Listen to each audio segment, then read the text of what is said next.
anyone ever asks you to go to Spain to be in a Wes Anderson movie, say yes. And I'm sure that all of you could build like a profile on my personality based on those choices. I loved shooting in that video store. I love the scenes that happened in there. And I love working with Joe during the daytime. So I would love to start off by asking some questions and about Stranger Things. That makes sense. Yep.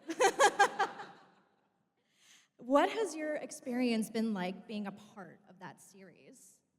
Oh God, well, I could talk for the whole hour about that, but I guess I would say I was so intimidated when I got cast because I love TV, and on my favorite shows, sometimes when they bring in new characters and they take you away from time with your original characters that you first fell in love with, I can get kind of annoyed. I'll be like, oh, why am I, having to look at Jackson Avery? I watched this show for Meredith Grey, But then sometimes, particularly in Jackson's case, one falls in love with new characters, and so I was, aspiring to want to be a positive addition to the show because the show already worked without me, So that was intimidating, and it also was my first time on TV, and on television you don't get the whole season the way you get a whole script for a movie. You get it episode by episode, so I didn't really know where my character was going to end up.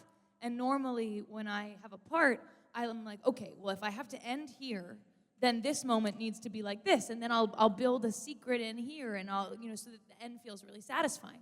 But I had no idea what the end was, so it was kind of felt a little like wandering around in the dark. But everyone was so warm and welcoming. Working with Joe Keery is pretty much like the easiest job in the world for an actor. Totally agree. He makes everything you do funnier. He makes you funnier, makes you better. He's just a great scene partner. So that made it really easy. And then, season 4, there was the pandemic. And so that was really intense. But in some ways, we all had to quarantine with each other. So there was a big bonding energy, And I think that even though I wasn't there from the beginning, everyone having to be bonded by that quarantine period and doing the pandemic together made me feel like more of an original, and that was really nice.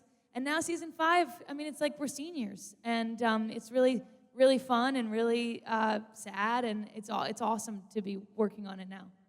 Well, there's a joke amongst actors that your worst nightmare is if you got a script in the mail and the title of the movie was Night of the Living Swamp Children, because the worst experience shooting is at night, dealing with kids and kids' hours, and gross stuff outside and when it's cold. So I'm saying that to give context to what my favorite scene is, because it's indoors during the day, and just Joe and I.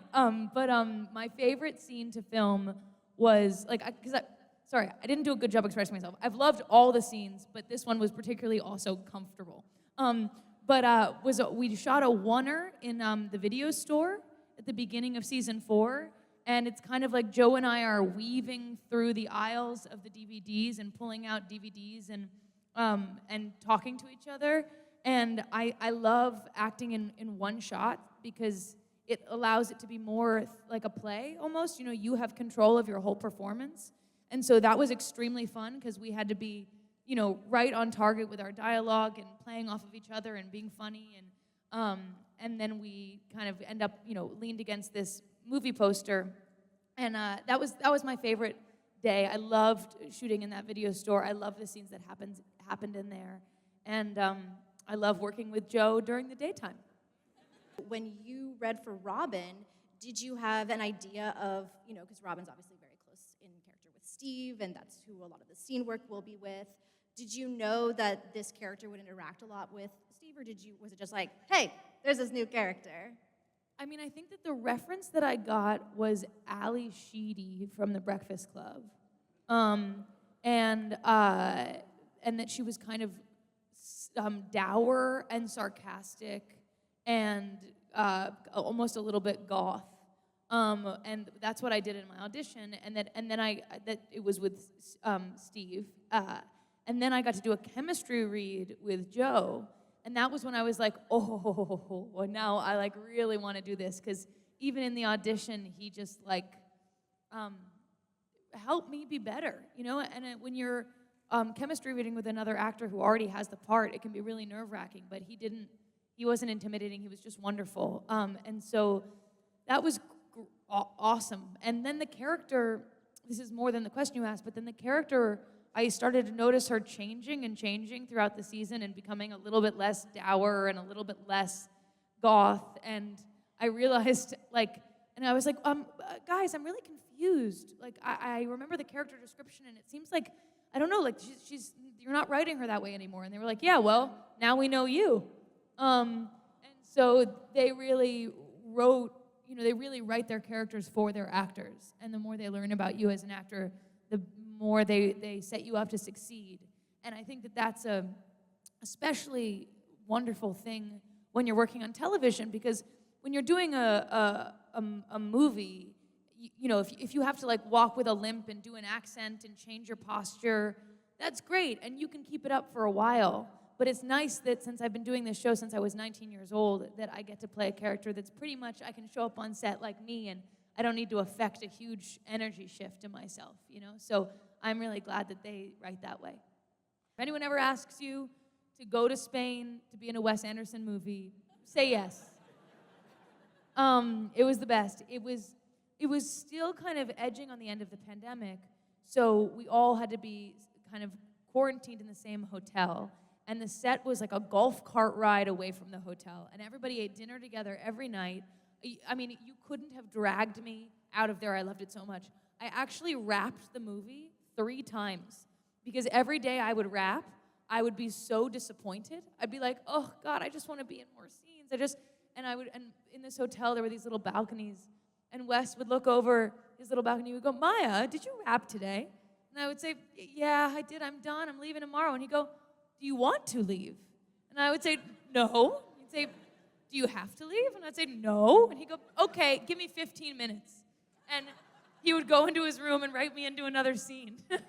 And so if you look in that movie, there's a lot of like, I play an actor in the scenes in the actor world named Lucretia Schaefer and I wasn't supposed to do that. They just couldn't get rid of me. And then I'm an extra in like this scene where Adrian Brody is like walking by to talk to his wife, and I'm kind of just like a model standing there. I didn't have to do that either. I just wanted to be there. So it was truly the best experience. I rarely think about genre. Don't boo. I mostly think about writing and my collaborators. My main goal is just to work with people who are passionate about what they're making. And I know you think that everyone in the arts is passionate about what they're making, but they're not always.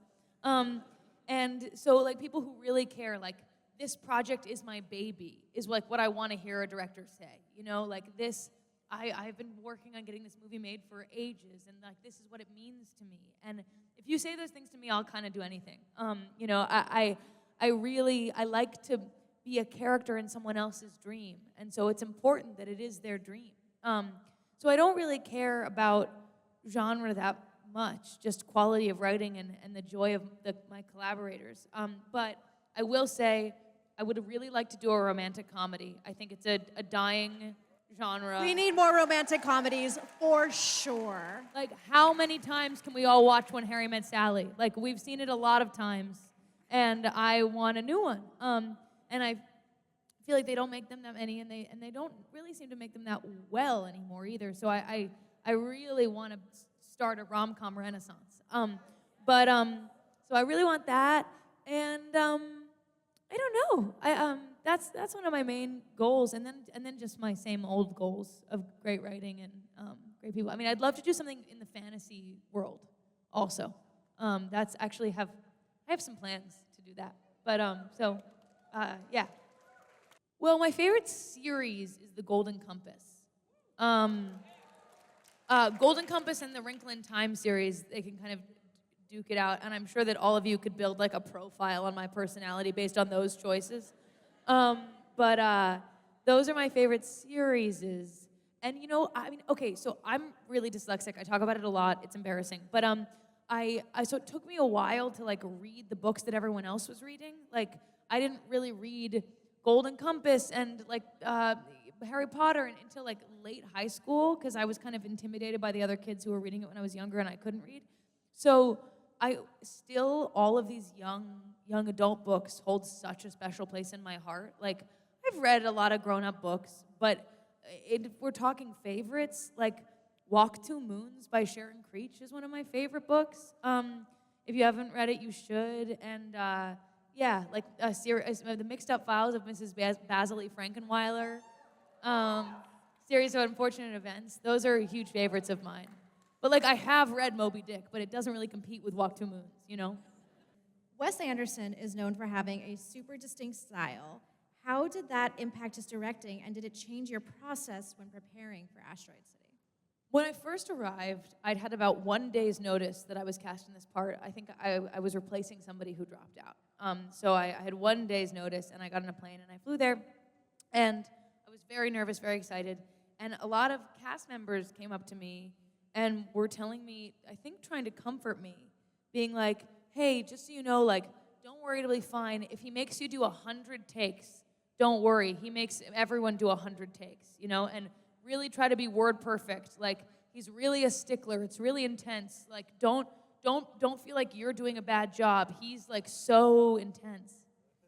And then I got there, and I was, like, off book. I got off book on the plane, and then I got there, and I went to go do my first scene, and I don't know. I'm the kind of person who feels, like, liberated by structure. Like, I love sonnet form and, like, different poetic forms, because then you can kind of play within them, and I feel like I have more freedom there. And so, like, basically this main structure of what it's like to work with Wes is, like, you start here, and then you must get to here. And then you must stand here in front of this thing, and you have freedom with your arms, and then you're going to stand here and do that. But you get to make a lot of decisions within that movement, right? Like, well, how are you going to walk there? Like, slow and graceful, or, like, fast and pointy, you know? And so I think some people feel constrained by him, but I felt really liberated by the clarity of what I was being asked to do, and the freedom that I had within that to make all kinds of decisions. So I just loved it, and we only did like 3 takes. So, haha.